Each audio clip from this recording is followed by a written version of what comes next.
It is currently 9:45 because the 3 o'clock traffic will be atrocious and I'll never get there on time even though I only live 30 minutes away from my college.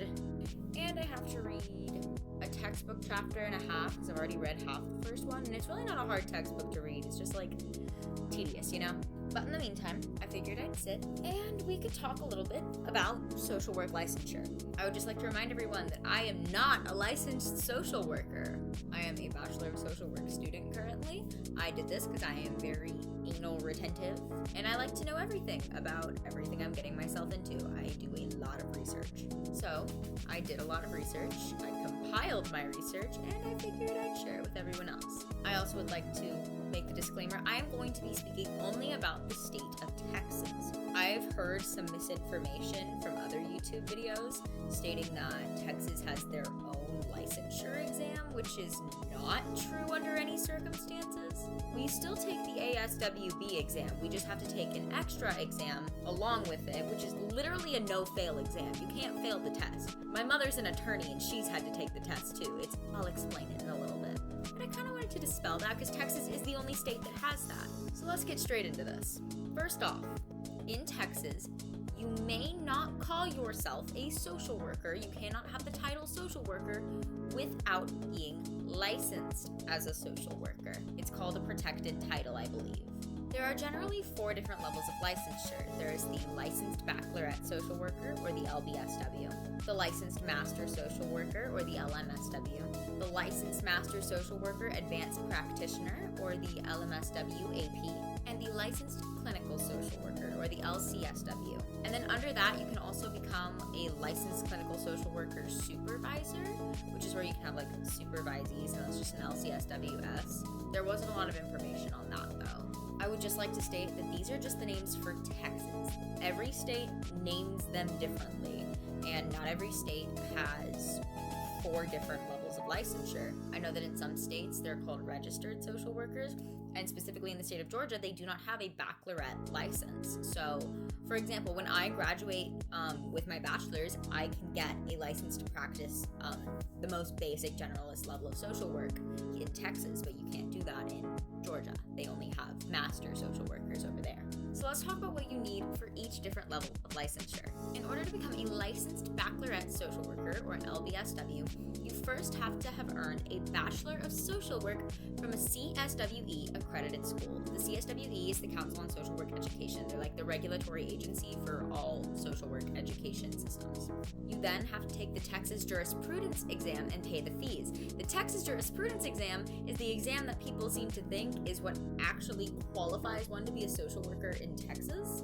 It does not. It is a no-fail exam. You literally have to answer the question correctly in order to move on. My mother's an attorney, and she's had to take the Texas Jurisprudence exam. I think it covers basically just like laws of Texas and things like that. It's not what gives us licensure. You just have to take the test. Then you have to apply through the Texas Board of Social Work Examiners to take the ASWB, or the Association of Social Work Boards, BSW level licensure exam, and pay all the fees. And it is a pass-fail exam. There is no like scoring system. You either pass that day or you failed that day. You find out when you walk out. Next up is the Licensed Master Social Worker, or the LMSW. In order to become an LMSW, you first need to graduate from a CSWE accredited master's program in social work. And once you graduate with your master's, you don't have to go to any more school. You then once again have to take the Texas Jurisprudence exam and pay the fees, and again apply through the Texas Board of Social Work Examiners and the ASWB's exam for the master's level license, and of course pay all the fees. And again, all the exams are pass-fail through the ASWB. You find out that day if you're going to become licensed or not, and you can retake them. It's completely possible. Next is the Licensed Master Social Worker Advanced Practitioner.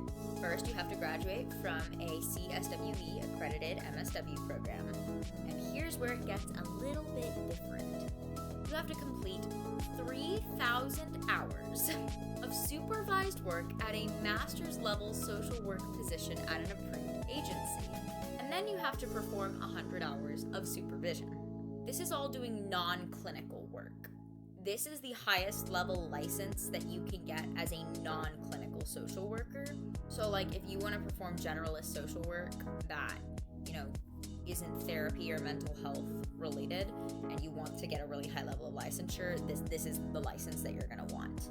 That'll come into play when I talk about getting the LCSW.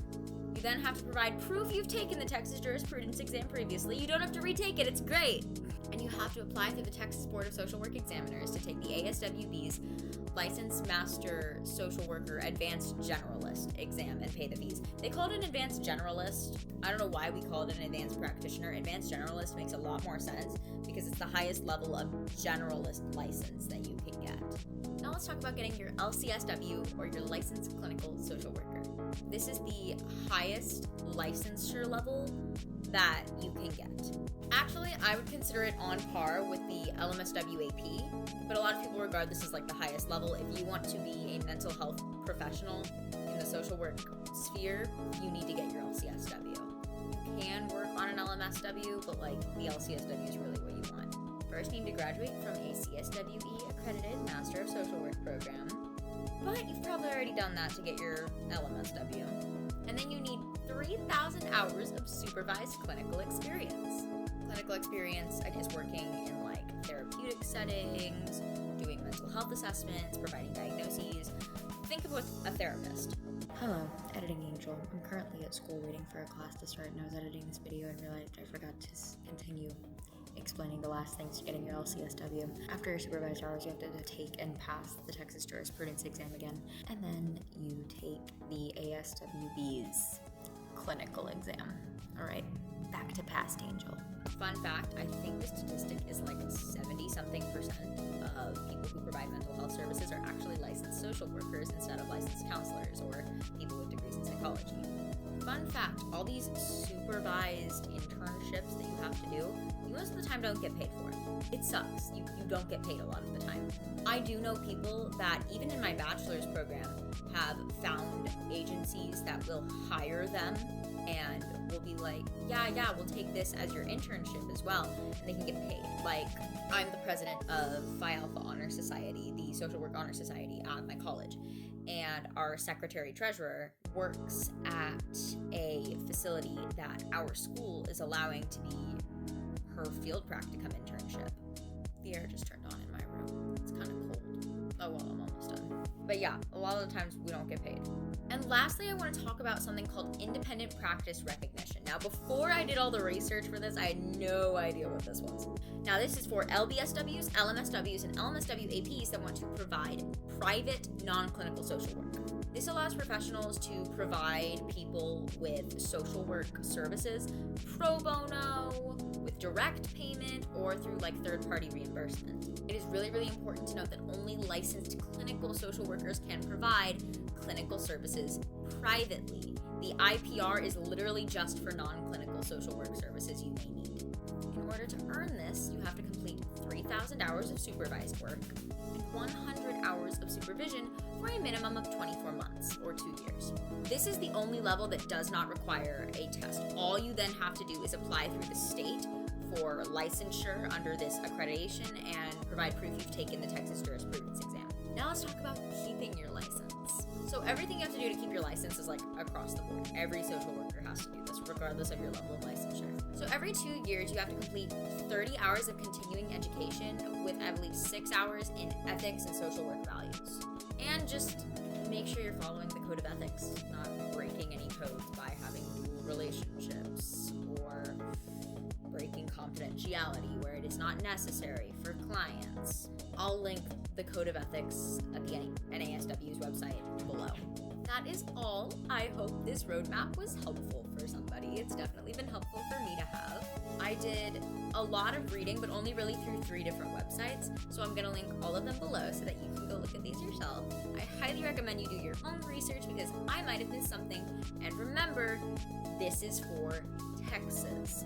I'm not talking about any other state in the union. I live in Texas. I made this for me, and then I just figured I'd share it because I put it in a format that would really, really be easy for me to just talk about. I also didn't talk about like the different levels of licensure, like what they can do. My dog is scratching at my door. She would like to come into my room. I didn't let her in.